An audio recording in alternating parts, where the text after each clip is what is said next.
తెలంగాణ కాంగ్రెస్ నేతలు ఇవాళ హస్తిన బాట పట్టనున్నారు. సీఎం రేవంత్ రెడ్డితో పాటు మంత్రులు భట్టి, ఉత్తమ్, పీసీసీ చీఫ్ మహేష్ కుమార్ గౌడ్ ఢిల్లీ వెళ్లనున్నారు.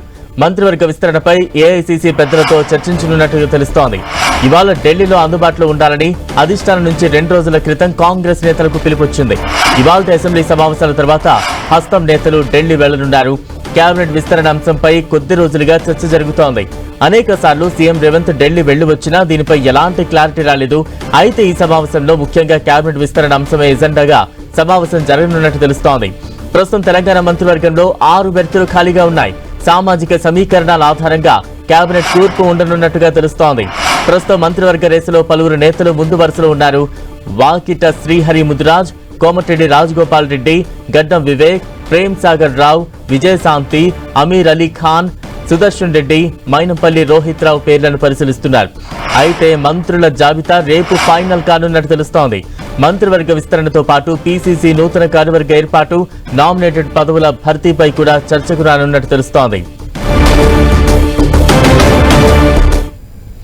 తెలంగాణ కాంగ్రెస్ నేతల ఢిల్లీ పర్యటనకు సంబంధించి మరింత అప్డేట్స్ అందించేందుకు మా ప్రతినిధి ప్రతాప్ సిద్ధంగా ఉన్నారు. ప్రతాప్, చాలా కాలం నుంచి పెండింగ్ ఉంటూ వస్తున్న మంత్రివర్గ విస్తరణకు సంబంధించిన అంశాన్ని పులికి తీసుకొచ్చేందుకు కాంగ్రెస్ పార్టీ అధిష్టానం ఒక నిర్ణయానికి వచ్చినట్టుగా కూడా తెలుస్తుంది. అయితే కాంగ్రెస్ పార్టీకి సంబంధించిన ముఖ్యమైన నేతలంతా కూడా, రాష్ట్రాలకు సంబంధించిన నేతలంతా కూడా ఢిల్లీకి రావాలన్నట్టు కూడా, ఢిల్లీలో ఈ రోజు అందుబాటులో ఉండాలని కూడా అధిష్టానం ఇప్పటికే కబురు పంపింది. కాబట్టి ఈ రోజు సాయంత్రం సీఎం రేవంత్ రెడ్డి, అదేవిధంగా PCC chief Mahesh Kumar Goud, deputy CM బట్టి విక్రమార్క, మంత్రి ఉత్తమ్ కుమార్ రెడ్డి నలుగురు కూడా ఈ రోజు సాయంత్రం ఢిల్లీ వెళ్లనున్నారు. ఈ రోజు అసెంబ్లీ సమావేశాల తర్వాత సాయంత్రం ఢిల్లీ వెళ్లి దీనికి మంత్రివర్గ కురుపుకు సంబంధించిన ప్రధానంగా డిస్కషన్ చేసే అవకాశం ఉన్నట్టు కూడా తెలుస్తుంది. అయితే దీనికి సంబంధించి ఏవైతే ఉన్నాయో 6 బెర్తులు ఖాళీగా ఉన్నాయి కాబట్టి 6టికి సంబంధించిన వాటిపైన కూడా ముఖ్యంగా సామాజిక సమీకరణాల ఆధారంగా వీటిని భర్తీ చేయాలని చెప్పేసి భావిస్తున్నారు. అయితే ఎవరెవరికి ఇవ్వాలనే దానికి సంబంధించి కూడా గతంలో కొంతమందికి హామీలు ఇవ్వడం జరిగింది. కొన్ని సందర్భాల్లో కూడా వారికి అష్యూరెన్స్ ఇచ్చారు. కాబట్టి ఆ అష్యూరెన్స్ ఇచ్చిన వారికి ప్రధానంగా ఇప్పుడు వారికి క్యాబినెట్ లో కూర్పు వాళ్లకు ఛాన్స్ దక్కే అవకాశం ఉన్నట్టు కూడా తెలుస్తుంది. సో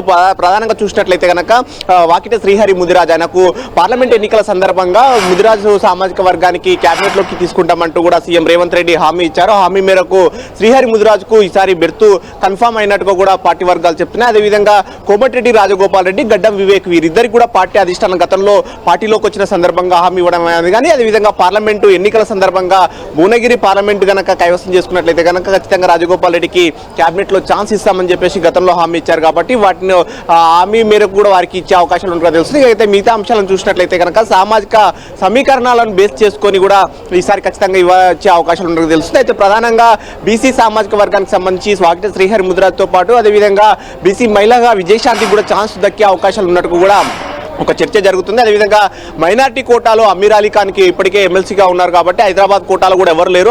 అమీర్ అలీ ఖాన్కి ఛాన్స్ దక్కే అవకాశం ఉన్నట్టు కూడా తెలుస్తుంది. అయితే ఇంకా మరోవైపు సీనియర్ నేతగా ఉన్న ప్రేమ్ సాగర్ రావు విషయంలో సీనియర్ నేతలు ఉత్తమ్ కుమార్ రెడ్డి కానీ బట్టి విక్రమార్క ప్రేమ్ సాగర్ రావు విషయంలో చాలా సీరియస్గా ఉన్నారు. ఆయన కూడా మంత్రివర్గంలో ఛాన్స్ కల్పించాలని కూడా చూస్తున్నారు. అయితే ప్రేమ్ సాగర్ రావు కంటే అదేవిధంగా జిల్లాకు సంబంధించి సామాజిక సమీకరణాలు కానీ ఆ జిల్లా సమీకరణాలను ఉమ్మడి ఆదిలాబాద్ జిల్లా సమీకరణాలను చూసుకొని అక్కడ గడ్డం వివేక్ కూడా ఛాన్స్ ఉన్నట్టు కూడా పార్టీ వర్గాలు చెప్తున్నాయి. సో ఈ సమీకరణాలను దృష్టిలో పెట్టుకొని కూడా ఎవరికి ఛాన్స్ దక్కే అవకాశం ఉంటుందనేది కూడా చూడాల్సి ఉంటుంది. మరోవైపు యంగ్ లీడర్ గా ఉన్న మెదక్ ఎమ్మెల్యే మైనంపల్లి రోహిత్ పేరు కూడా చర్చకు వస్తున్నట్టు కూడా తెలుస్తుంది. అయితే ఆయన పేరు కూడా ప్రధానంగా అధిష్టానం పేర్ల పరిశీలనలో కూడా ఆయన పేరు కూడా ఉన్నట్టు కూడా చెప్తున్నారు. సో మొత్తం మీద ఈ విధంగా అందరికీ ఎవరెవరికైతే ఛాన్సెస్ ఉంటాయో బీసీ, ఎస్సీ, ఎస్టీ సామాజిక వర్గాల విధంగా తో పాటు అదేవిధంగా ఎవరెవరికి గతంలో హామీ ఇచ్చారో వారికి కూడా ఛాన్స్ ఇవ్వాలని కూడా చూస్తున్నారు. వీటితో పాటు గవర్నమెంట్ పరంగా కూడా చూసినట్లయితే ముఖ్యంగా చీఫ్ విప్ పోస్ట్ కూడా అసెంబ్లీకి సంబంధించి చీఫ్ విప్ పోస్ట్ కూడా ఇంకా ఇప్పటికీ ఖాళీగా ఉంది. చీఫ్ విప్ తో పాటు అదేవిధంగా డిప్యూటీ సీఎం, డిప్యూటీ